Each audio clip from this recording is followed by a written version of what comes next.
Olá, eu sou o professor Charles Assunção e nesse vídeo nós resolveremos um exercício sobre carga das máquinas de fluxo.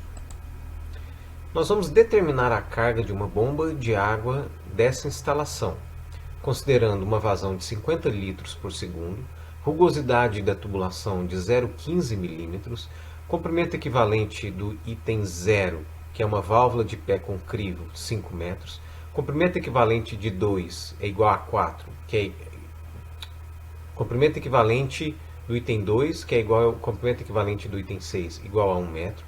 2 e 6 são joelhos, 2 aqui e 6.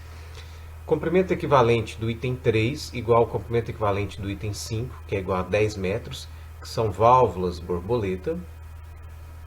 Comprimento equivalente do item 4, que é uma válvula de retenção que está aqui, igual a 4 metros. Pressão atmosférica 100 kPa, diâmetro da tubulação igual a 100 milímetros. A instalação então tem uma bomba, um reservatório de sucção, um reservatório de recalque.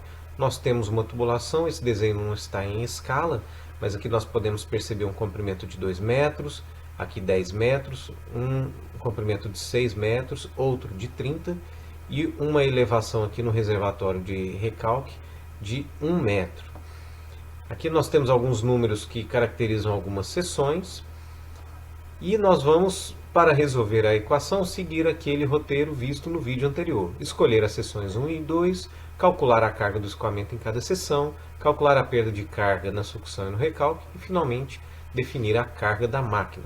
Então, definindo as seções 1 e 2, conforme comentado no vídeo anterior, nós devemos prioritariamente selecionar as seções em que nós conhecemos tanto a pressão, tanto a velocidade, quanto a elevação, a altura, a cota vertical em relação a uma referência que nós também vamos adotar. Em linhas gerais, a recomendação que eu sempre dou para efeitos de simplificação é, sempre que possível, adotar as superfícies livres dos reservatórios. Então vejam, se a gente olhar para o reservatório de sucção, nós temos aqui a superfície livre, é a seção 1. Naturalmente, poderíamos adotar a seção 0? Poderíamos, mas aqui nós teríamos que fazer o cálculo da pressão estática nesse ponto, que não é nada difícil, é ρgh, nós teríamos que pegar essa altura aqui, que nesse caso é 1,5 metro, multiplicar pelo peso específico, nós teríamos a pressão aqui, e poderíamos adotar o zero aqui, a referência do zero aqui. Mas, mais simplificadamente ainda, eu vou adotar a minha referência na seção 1 e a minha seção 1 dessa equação vai ser essa seção 1 aqui, que é a superfície livre do reservatório, porque ali a velocidade é igual a zero. Se nós adotássemos a seção 0 como seção 1, a velocidade ali também seria igual a zero, porque a seção do ponto 0 seria essa seção toda larga aqui, que para nós aqui seria uma seção que tende ao infinito. Então, de qualquer forma, teríamos a velocidade igual a zero, só a pressão estática que seria um pouquinho diferente. E para a seção 2, eu vou escolher a superfície livre do reservatório de recalque, ou seja, a seção 7. Mas como dito na aula em que falamos sobre essa carga, se nós tivéssemos medição de pressão em algum desses pontos aqui, seja no recalque ou seja na sucção, esse ponto poderia também ser escolhido, porque ali nós teríamos todas as grandezas necessárias para o cálculo. Então eu vou escolher a seção 1 como sendo essa seção 1 aqui e a seção 2 como a seção 7. E a referência 0 para o Z vai ser a própria seção 1. Então agora nós vamos calcular a carga do escoamento na seção 1, lembrando que a carga é pressão sobre peso específico, mais a velocidade ao quadrado sobre 2g, mais a elevação. A pressão que está atuando sobre esse ponto, sobre essa seção, é a pressão atmosférica, 100 kPa. A vazão, a velocidade é igual a zero, porque a área tende ao infinito, apesar da vazão não ser zero, mas esse número a gente arredonda para zero. E o Z, 1 é zero porque ele é a própria referência da minha instalação. O gama eu vou adotar como 10.000 Newton por metro cúbico, então automaticamente a gravidade eu vou simplificar aqui também para 10 metros por segundo ao quadrado. Fazendo a conta, então, o termo de velocidade cinética é zero, velocidade potencial gravitacional também é zero, sobra simplesmente energia em forma de pressão devido à pressão atmosférica, nesse caso 10 metros. Para calcular a carga na seção 2, eu vou proceder de maneira semelhante.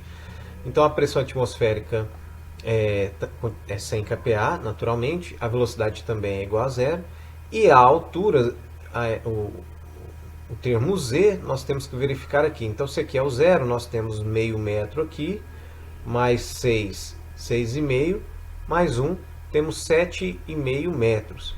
As propriedades γ e G, os parâmetros γ e G são os mesmos. Lançando aqui na equação da carga, nós vamos ter a energia de pressão devido à pressão atmosférica, energia cinética igual a zero, e a energia potencial gravitacional em relação à nossa referência, 7,5, o que nos dá uma carga total de 17,5 metros.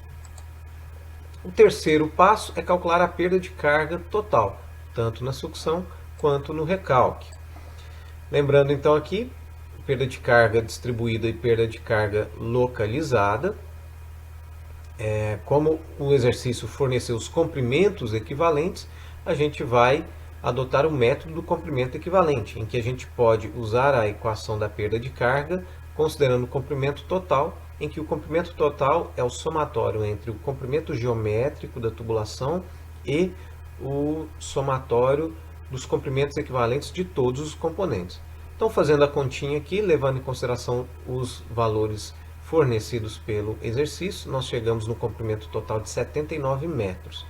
A velocidade é a 50 litros por segundo dividido pela área.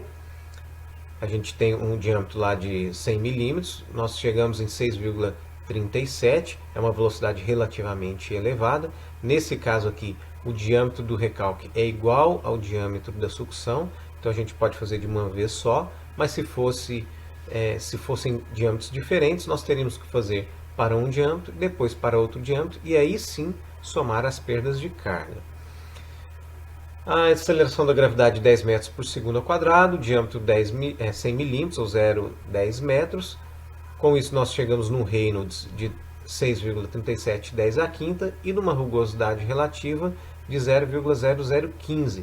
De novo, chamar a atenção aqui, as unidades da unidade relativa, elas têm que ser as mesmas. Então, a rugosidade aqui em milímetro, o diâmetro aqui a gente tem que usar em milímetro. Usando o número de Reynolds e a rugosidade relativa, 0,015 está entre 0,01 e 0,02, então eu adoto aqui mais ou menos, traço uma paralela, e daqui eu pego 6,37, então é um número entre 6 e 7, vezes 10 à quinta. Esse 10 à quinta está multiplicando esse 6, a gente sobe uma linha vertical aqui, a interseção, o ponto de cruzamento entre essas duas curvas, nós projetamos numa horizontal para o eixo do fator de atrito. Então aqui a gente pode ler 0,20 aqui, 0,21, 0,22 como o fator de atrito pelo diagrama de Moody. Obviamente poderíamos usar, por exemplo, a equação de Haaland também.